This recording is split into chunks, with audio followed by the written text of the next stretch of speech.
Hi! Welcome to Panlasang Bisaya Channel. So for today's gagawa tayo ng pasta. So meron nga tayo ditong chicken breast.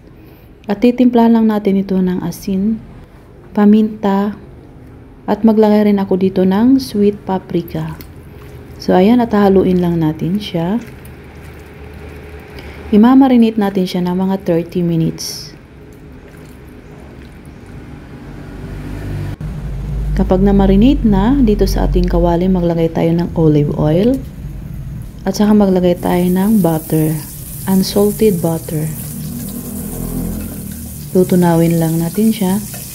Kailangan meron din siyang mantika or olive oil kung anong gagamitin nyo dahil madali pong masunog yung ating butter. So ilalagay na natin dito yung ating sibuyas na puti at pinagsama ko na doon yung bawang. So, ilalagay na natin dito yung ating marinated na chicken breast.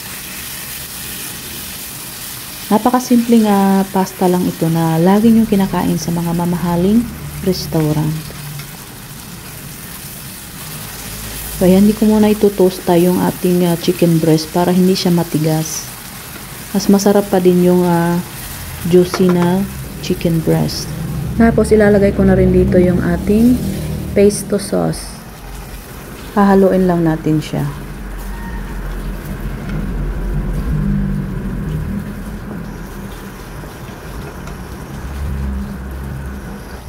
Isunod ko naman dito ang ating all-purpose cream.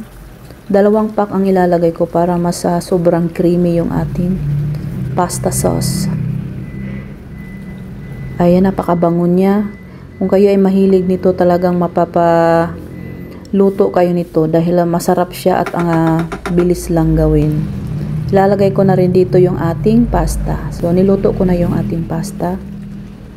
Ayan, di mo na kailangan kumain pa sa mamahaling restaurant dahil pwedeng-pwede ka nang gumawa nito sa bahay.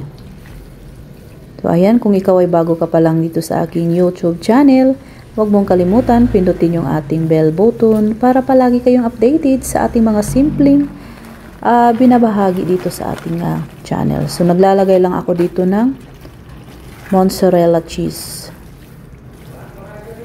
So, di mo na kailangan bumili dahil gagawa na lang tayo ng ganito. Mas masarap pa pag sa bahay ka na gumawa. So, ayan, napaka-creamy niya dahil naglalagay rin tayo ng mozzarella cheese.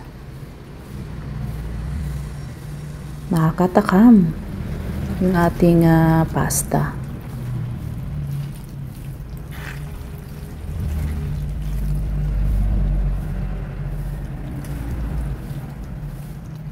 Isi-serve na natin ito. Maraming salamat sa panunood. Tara, kain po tayo.